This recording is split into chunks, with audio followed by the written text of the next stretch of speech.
So I want a standee for posting a small Yvette guide, but I want to make a better one to kind of justify me winning it, so here we go. So Yvette is an SMG user, so this means that most of the time you will be fighting up close. This is the recoil pattern for it.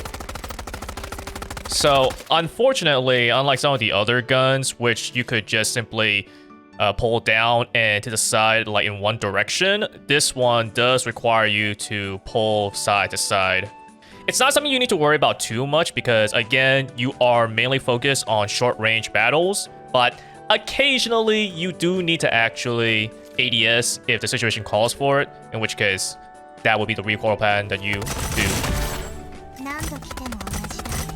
But obviously, it's not something you should be going for that much. This is not your forte. So let's go over her skills now. Her passive skill is this stealth right here. You are completely invisible to anyone outside of this ring. So that one running side to side, for example, would never be able to see you.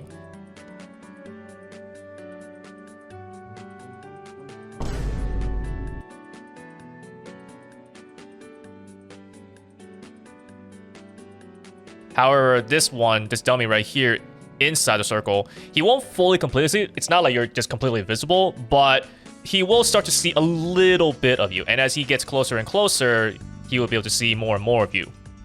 You're able to switch any of these things right here, even start queuing up your Q skill or even your ultimate, and you won't break the stealth. Only when you actually start doing something is when you actually start breaking the stealth. This includes moving, going into stringify mode, aiming, obviously. All these will break your stealth. While you are invisible, you are not detected by scans. So things like Konami scan, a Lewin knife, Galatea's cards being thrown close to you, you're not going to be detected by those. However, you will be detected partially by Lewin's A2. So the stealth is good for what stealth is normally good for. You can use it to gather info because, again, anyone that's not physically inside this ring does not see you. So you can see all of them. They can't see you. Good for gathering info for your teammates. So you can be pretty sneaky with it. You might have enemies just coming through here. They can't see you, but you can see them. And then they're not expecting you to be here. Even if they're close enough inside, they might not be looking in your direction. So even though you're barely visible, if they decide to look up here, they might find you. But if they're not thinking you're going to be here, and why would you be, right? Normally speaking anyways, they're not going to look. Once you actually alert them to your presence though, like you actually get a kill on them one time, then they might actually start looking up here or, you know, wherever you were last hidden, seeing if you might want to try it again. So you might want to vary your approach to this, maybe hide in other spots so that way they don't just simply counter you because you keep on going to the same spots over and over again. Recently, Leona was released at the time of this recording, so Leona can also help you potentially get to some new spots for some new stealth recon and surprise attacks. Alright, so now we can get into her active skill. She summons Faye out, and so you're able to move around somewhat similar to just a regular character. Faye does have a double jump, which actually reaches decently high. It's not amazing, but it can actually reach certain heights that you didn't think would be possible for a character this big and heavy. You know, you can actually jump over this, for example, with a double jump. So while you're controlling Faye, if you click, you will run and you will charge into any sort of obstacle. It could just even be like a slight little ramp. If it's enough to actually interrupt you, then that's when you crash and you create this little ice ring here. You can also choose to actually click again in the middle of charge, so you don't actually have to charge into a wall and still spawn an ice ring. And as you saw earlier, when I was charging into the wall, any enemies that are actually close by gets force gliding. So this ice field causes enemies to slip, but they also take more damage. If you take a look at how much damage this frag grenade does, for example, it's only 100. And now, while this enemy is in this ice field, you'll see that they will take 35% more damage. Faye's pretty big, so not bad for actually shielding yourself. You can actually shoot through. but your enemies actually will hit Faye first before they can actually start hitting you. You can also use this to shield, for example, yourself or other people while defusing the bomb, or, you know, just as a shield to protect yourself or whoever while they're rescuing someone. Since there's body collision, Faye can actually be used to also block enemies' paths. What's up? Alright, so now we can start going into her awakens. A1 makes it so that way whenever Faye disappears, you will also get an icy surface. So you can see by default, when disappears, whether you recall or enemies destroy Faye, nothing gets left behind. But now, with A1, you do get an extra ice field. So technically speaking, because this Awaken 1 is pretty easy to get, you actually have +1 to your ice fields. You start off with 2, but because of A1, you technically have 3. So you can actually do something like set a field here, you can set a field over here, and then you can decide to go in whatever other direction. You can recall, or they can destroy Faye, and you'll get a third field which covers even more of the area. Another way you can think of it is after leaving your ice zones, Faye can be thought of as reapplying another zone once these zones are gone. At the very least, with A1, this means that you will always have an ice zone out no matter what happens. So even if you had Faye out and you were just trying to rush into an area, you were trying to get an ice zone out, if the entire enemy team was just gunning Faye down, at the very least, you will not have wasted Faye. You will at least have one field out. So now let's take a look at A2. You need 2 yellows and 2 greens to be able to get Awakening 2. And now with this, instead of your charge, you have access to snowballs. This allows you to actually get more range out of it. And you can see that they do a little bit of damage. It's not a whole lot, but if you ever actually have someone that's just really low on HP, you might get a funny Faye kill with a snowball.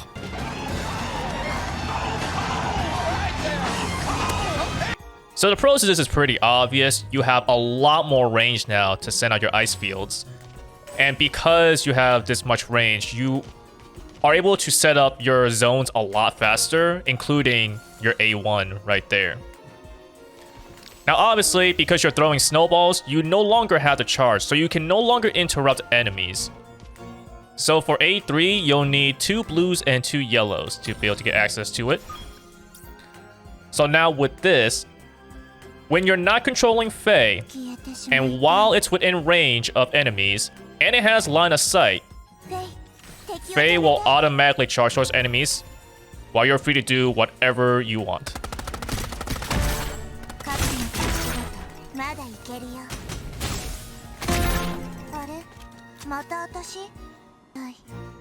You can see here that if Faye is inside this smoke bomb, it will not chase after anyone. So the benefit for this Awaken is obviously the fact that you can just set it and forget it.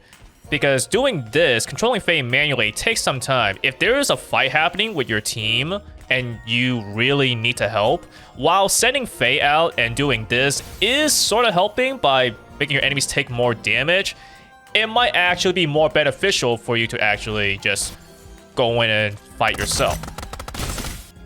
So with A3, if you're able to just set Faye down and then just immediately start fighting, even if Faye ends up setting ice fields in not the most optimal spots, you at least have something down and you're still able to actually help your team. It's better than nothing. So for her ultimate, you can see that it says that it summons a frost bear that creates 3 polar zones in succession, and it causes enemies to slip, slow their rate of fire, and reduce weapon usability. It doesn't say it, but it also does have the fragile effect to it. So inside the ult, they still have that 35% damage amplification. So the thing about this ult is the activation is pretty slow, as you just saw, and it is affected by the environment as well as enemies and your teammates. So because it takes a little bit of time for it to actually be set down, you do have to be careful about using it while you're moving.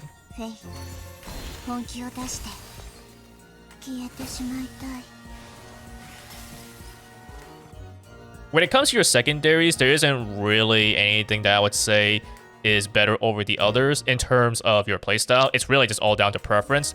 The only thing that's really close to this is Ember Spit with A3. Because when enemies are interrupted, it's a little hard to occasionally aim while they're being force gliding. But Flamethrower can hit them a lot easier. And Flamethrower, along with the Ninjato, does do more damage to enemies that are stringified. But in the end, it is still just preference, so use whatever you're most comfortable with. Every grenade is pretty useful, so you could say that whatever grenades you want to use is also down to preference, but there are certain grenades that can kind of synergize with what Yvette has. The first thing is the slow grenade. It does slow down a little bit, even though the ice is supposed to make them slip, but the main thing is that the slow grenade means that they can't actually stringify, which means that any sort of damage, like they are forced to take 35% more damage. There's no escaping it now, so long as they're on this ice field. The Telltale is pretty useful for just letting you know if someone's going to be trying to sneak up on you while you're controlling Faye. If you're controlling Faye and then you hear an alert, then you know that, oh shoot, someone's coming soon, I should be careful because they might actually get into the zone and then they might actually start seeing me and shooting me while I'm just going around controlling Faye, doing whatever it is that I'm doing with Faye. Smoke grenades are probably something you wouldn't normally bring as Yvette because you don't really have too much to capitalize off of it, but they can still be pretty useful. Because while Faye cannot find enemies inside the smoke, you can be inside the smoke and summon Faye outside of the smoke. You can start causing a little bit of havoc and, you know, you might actually get something out of it. So this will probably be pretty useful for all you flashbang enjoyers. As you probably experienced already, if there's a flashbang out and it's in your view, yeah, you're blinded as well. So one thing that you might learn about is throwing it such that you have the flashbang in your enemy's point of view, but the flashbang is behind you. So that way you have a much shorter flash and you can take advantage of it and kill your enemy. However, to not get blinded by a flashbang, you just need literally anything to block it. So long as you cannot see the flashbang, you won't get blinded. So long as Faye is not actually just automatically charging at enemies, you can throw a flashbang.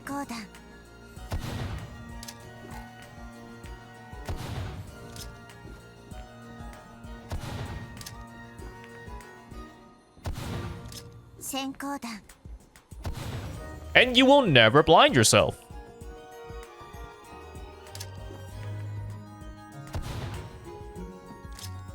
All that matters is whether or not your camera can see the flashbang. You get blinded there, but if I just move it slightly like this, yeah, I'm not blinded anymore. So Yvette's skill build is pretty straightforward. There isn't really an order in which you should grab this or that. Besides light armor, you should grab this as soon as possible, which means that you pretty much always grab it on the second round. There is an argument to be made that you can grab heavy armor if you have a Celestia on your team, for example, but that comes with the caveat of you needing to be close to Celestia so that way she can actually heal your heavy armor. So going for light armor is usually the better bet. You don't have to stick around Celestia, you get some armor regeneration already. And as someone that probably can kind of chill back a little bit occasionally, kind of stall a little bit, you will get some armor regen back, for sure. So besides that, I like to go for magazine capacity over effective range. You don't really need to worry too much about doing more damage in the mid-range because in the end, you are a more close range character because of the fact that you're using an SMG. I like to take headshot damage because the more damage, the better. Stringified damage is like, you're not really expecting to hit them while they're stringified anyways. It's nice, but in the end, you know, you can just do more damage by just simply having headshot damage. And because you are actually shooting up close, you generally have a better chance at hitting someone's head than farther away. And then to help with your close range attacks, spread control will be very helpful for you. You don't really need to ADS too much because that's not your forte. So you don't really need to worry about ADSing faster.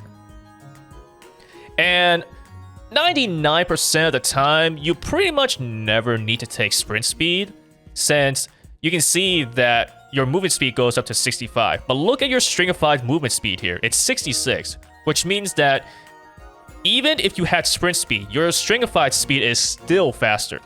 So instead of just sprinting around, you can just glide, and it's a lot faster. So taking reload speed is generally your choice 99% of the time. And you can see the difference here with the reload speed. You can make the argument that with sprint speed, you can have a thing where you have Faye charging and you can follow up behind. Because if you're doing this, you obviously aren't ready in time to actually shoot, but you can if you're sprinting. Is that something that you should worry about and is worth taking over reload speed? That's up to you. Me personally, I pretty much never take sprint speed. And because of how fast you already move with your stringified movement speed, I like to take even more movement speed so that way you go even faster.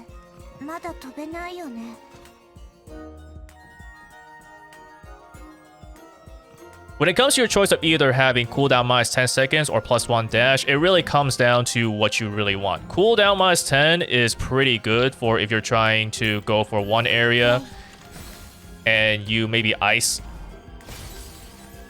an area down, but then they decide to rotate. So you're like, oh shoot, I can't just simply follow them with Faye.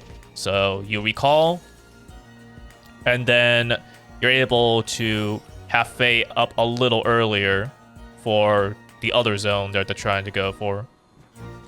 It should be noted as well that the more charges you have for Faye, when you recall Faye, the lower the cooldown will be. With a +1 dash, this obviously means that you are able to create more ice zones to create an even bigger danger zone for a site.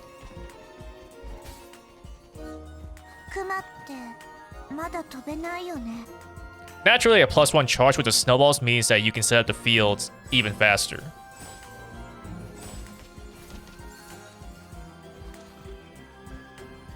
Although a +1 charge for the A3 does mean that there is another chance to interrupt enemies. And at the very least, one more zone that can be set who knows where. But, you know, again, you're not having to control Faye yourself, so you're free to do whatever you want.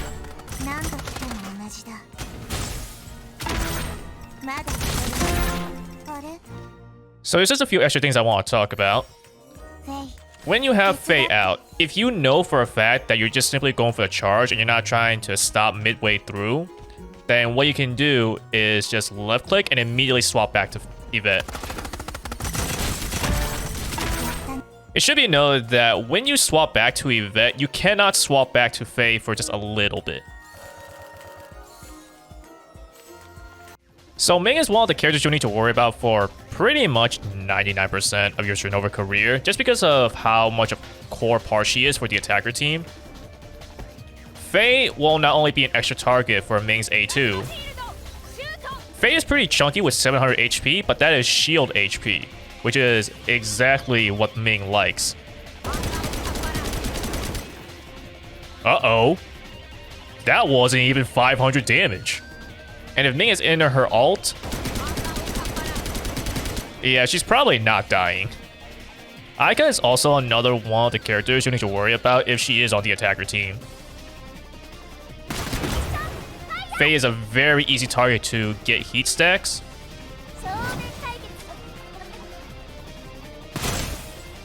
And now it's Pain.